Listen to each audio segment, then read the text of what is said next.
एक बार फिर से आप लोगों का स्वागत है मेरे चैनल मेडिकल स्टडी पे। गाइज, आज का जो अपना टॉपिक है वो है एक्सक्रीटरी सिस्टम।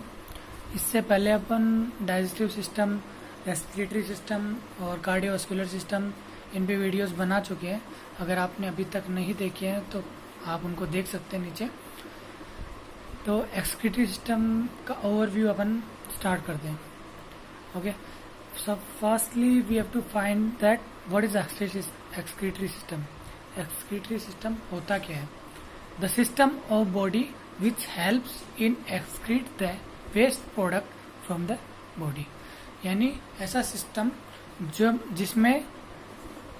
ऐसा सिस्टम बॉडी का जिसमें क्या होता है, जो एक्सक्रीट अपने वेस्ट प्रोडक्ट होते हैं उनको एक्सक्रीट आउट किया जाता है, उसको अपन कहते हैं एक्सक्रीटरी सिस्टम। तो ये अपना नॉर्मली डायग्राम होता है जिसमें ये अपना राइट किडनी है, ये अपना लेफ्ट किडनी है, ये दोनों यूरेट्रस, ये यूरिनरी बैग और नीचे ये यूरेथ्रा।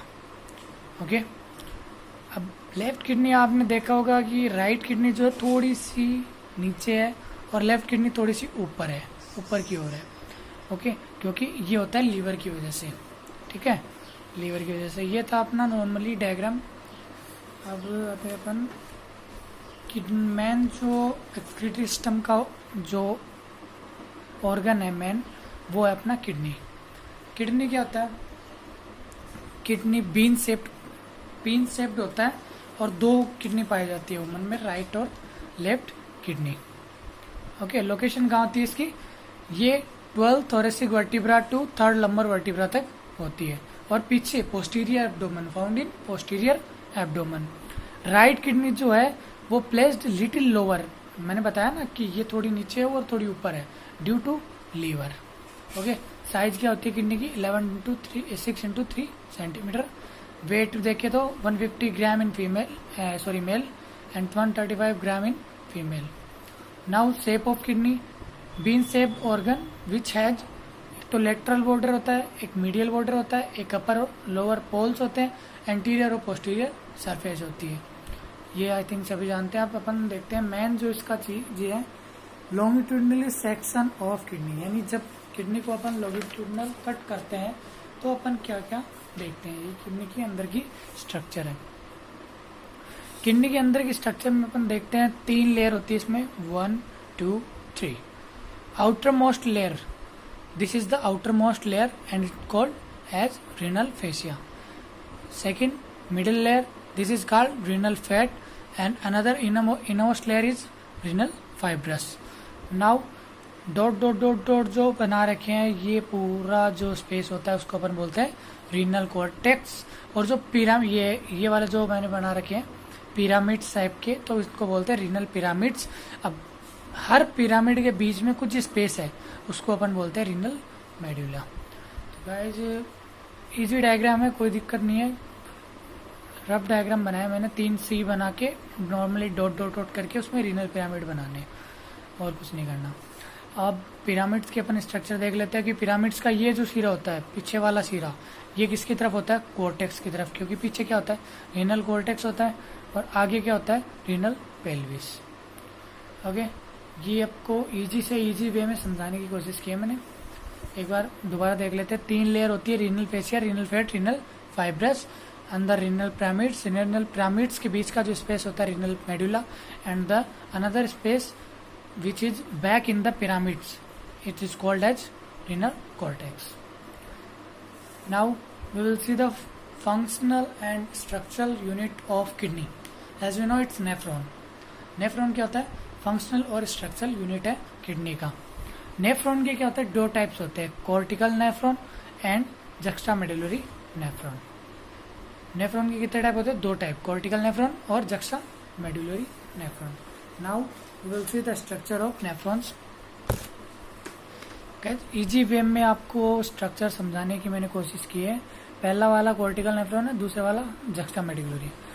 तो ये हो गया अपना Bowman's capsule, then PCT proximal convoluted tubule, loop of Henle, now DCT. इसमें और इसमें दोनों सेम है डायग्राम, तो बट फर्क क्या है कि इसमें जो है पीसीटी जो है डीसीटी से नीचे रहता है।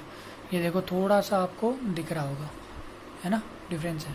और इसमें क्या होता है एकदम इक्वली होते हैं, कोई डिफरेंस नहीं होता। ओके, तो नेफ्रॉन में क्या क्या पार्ट होता है? पहला पार्ट जो सी शेप का होता है बोमेंस कैप्सूल, दूसरे आगे जो पाइप आती है वो पीसीटी प्रोक्सिमल कॉन्वोल्यूटेड ट्यूबुल, जो नीचे होके जाती है उसको कहते हैं अपन लूप ऑफ हेनले।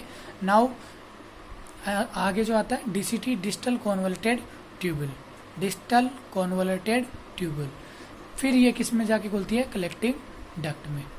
ओके, नीचे वाला जो पार्ट होता है मेडुलरी पार्ट होता है, और बीच का ये जो पार्ट है उसको कॉर्टेक्स पार्ट बोलते हैं। नाउ जक्स्टा मेडुलरी में कुछ ज़्यादा खास नहीं है, वैसे कि वैसे इक्वली है, नॉर्मल इक्वल स्ट्रक्चर है। बोमेंस capsule, PCT, loop of Henle, DCT और सीडी। 2 टाइप्स के होते हैं नेफ्रॉन। पहला अपना नेफ्रॉन का टाइप है cortical nephron, and another is juxta medullary nephron. Okay, ये तो अपनी नॉर्मल स्ट्रक्चर थी। अगर गाइज आपको इसके नोट्स चाहिए हो तो प्लीज़ मेरे को कमेंट कर देना, मैं आपको या तो व्हाट्सएप पे सेंड कर दूंगा, या फिर कोशिश करूंगा कि वीडियो के लास्ट में मैं लिंक डाल दूं पीडीएफ की। Okay, now we comes on functions of kidney. That is the most important thing in this system. Functions of kidney. Functions of kidney का मतलब है फॉर्मेशन ऑफ यूरिन, क्योंकि मेन जो किडनी का काम होता है वो फॉर्मेशन ऑफ यूरिन ही होता है। यूरिन को पास आउट करना या यूरिन को एक्सक्रीट आउट करना ही होता है, यूरिन बनाना भी होता है। ओके, यूरिन कैसे बनता है? यूरिन कैसे बनता है? 3 प्रोसेस होती है इसकी, filtration, reabsorption and secretion. Filtration सीधा सीधा मतलब है फिल्ट्रेट करना, रीअब्जॉर्प्शन मतलब एब्जॉर्प्शन करना, रीअब्जॉर्प्शन री के मतलब रिपीटेड टाइम्स, यानी फर्स्ट एब्जॉर्प्शन हो चुका है, then we have to do reabsorb the material. Okay, now third point is secretion. कुछ चीज अपन सीक्रेट करते हैं।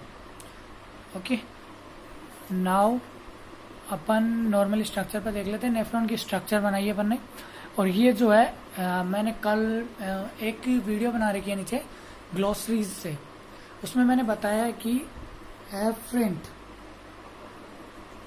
और ईफरेंट दोनों की वर्ड। एफरेंट का मतलब होता है टूवर्ड्स, यानी की ओर, हिंदी में देखे तो की ओर, और ईफरेंट का मतलब होता है बाहर निकलना। ओके, जैसे यहाँ पे एफरेंट आर्ट्रियोल आ रहा है, ये इसमें कैपिलरीज में डिवाइड हो गया, और यहाँ से क्या कर रहा है?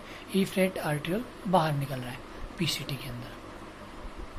ओके, समझ में आई चीज कि एफरेंट आर्ट्रियोल से आया, फिर अपने ईफरेंट आर्ट्रियोल से बाहर गया, ईफरेंट आर्ट्रियोल मूव आउटसाइड, और ये टुवर्ड्स।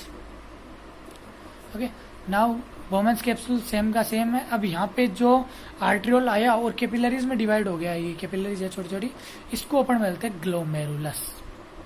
ओके, ग्लोमेरुलस से आगे वाला पार्ट जो है पीसीटी है, लूप ऑफ हेनले है, डीसीटी है, और कलेक्टिंग डक्ट है, ये मेन पार्ट है।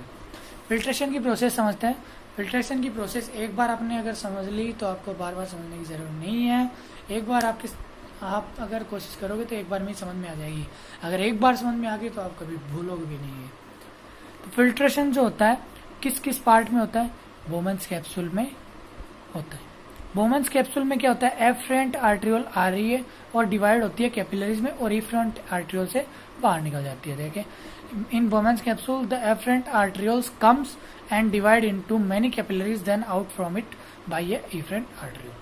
गाइस, मैंने लैंग्वेज खुद की बना के लिखा ताकि आपको अच्छे से समझ में आने आ सके। बुक्स की लैंग्वेज मैंने यहाँ पे यूज नहीं करी है। One second.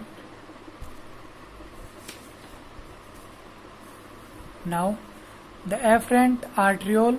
अब डायमीटर पे बात करते हैं तो डायमीटर आपने देखा होगा, एफरेंट आर्ट्रियोल जो उसका डायमीटर बड़ा होता है और इफरेंट आर्ट्रियोल का डायमीटर जो होता है छोटा होता है।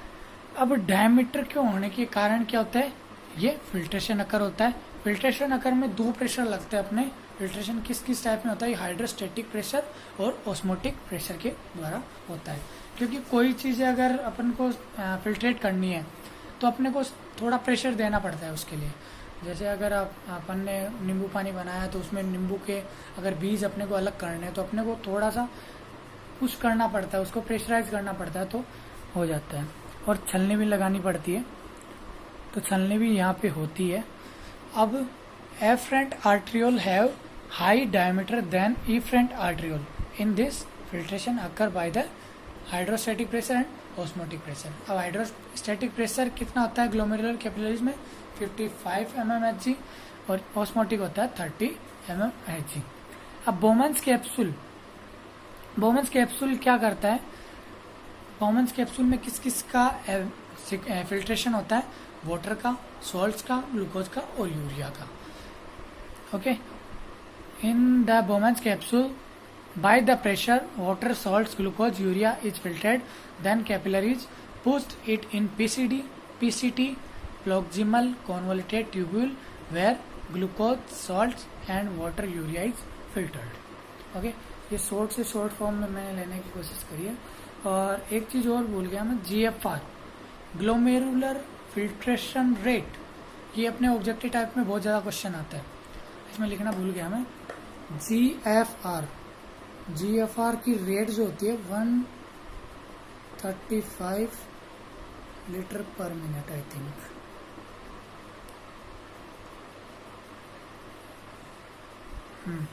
अब आता है रीअब्जॉर्प्शन। ये इसमें थोड़ा सा कंफ्यूजन है, 125 समथिंग या 135 समथिंग। रीअब्जॉर्प्शन में अपना रीअब्जॉर्प्शन जो होता है 155 है, 155 ml पर मिनट। ओके, ml पर मिनट। रीअब्जॉर्प्शन जो होता है ये किसमें होता है? ऑल पार्ट्स ऑफ नेफ्रॉन में इंक्लूड किया जाता है। जैसे DCT लूप ऑफ हेनले क्या होता है? मेनली रिस्पॉन्सिबल होते हैं फॉर रीअब्जॉर्प्शन। एब्जॉर्प्शन के लिए कौन कौन रिस्पॉन्सिबल होता है? DCT और loop of Henle. Okay, reabsorption occur in all parts of nephron, all parts of nephron में होता है, बट मेनली कौन कौन होते हैं? DCT और लूप ऑफ हेनले। और जो किसका एब्जॉर्प्शन करते हैं? वाटर का, सॉल्ट्स का, मिनरल्स का। रीअब्जॉर्प्शन का मैंने पहले बता दिया था, एब्जॉर्प्शन है। सीक्रेशन का मतलब अपन कुछ सीक्रेट करेंगे। सीक्रेट कैसे करेंगे? मान लो फिल्ट्रेशन होने के बाद में अपने कुछ पार्टिकल्स बड़े आ गए जो टूटे नहीं, फिल्ट्रेट होके बड़े आ गए, तो वो किस में सीक्रेट होते हैं? सीक्रेटल ट्यूब्यूल्स में उनको डायरेक्टली सीक्रेट किया जाता है। अब द प्रोसेस ऑफ सिक्रेशन, ये जो सिक्रेशन की प्रोसेस है ये किसके लिए इंपॉर्टेंट है? रिमूवल ऑफ H+ आयन, जिससे क्या मेंटेन होता है? एसिड बेस इम्बेलेंस या acid base pH imbalance. Okay, तो ये था गाइस अपना आज का टॉपिक। आई होप आपको वीडियो सही तरह से समझ में आ गया होगा। गाइज अगर आप ये वीडियो पूरी देख लेते हैं तो उसके बाद आई डोंट थिंक कि आपको और कुछ ज़्यादा पढ़ने की जरूरत पड़ेगी। एक बार आपको नॉर्मली थ्योरी पढ़ने की जरूरत पड़ेगी, फिर आपको पूरा का पूरा ये समझ में आ जाएगा। Okay, thank you so much for watching this. अगर आपको वीडियो पसंद आई हो तो लाइक, शेयर, कमेंट जरूर करिएगा। और अभी तक अगर आपने मेरे चैनल को सब्सक्राइब नहीं किया है तो please subscribe it and also press the bell icon for more videos. Thank you.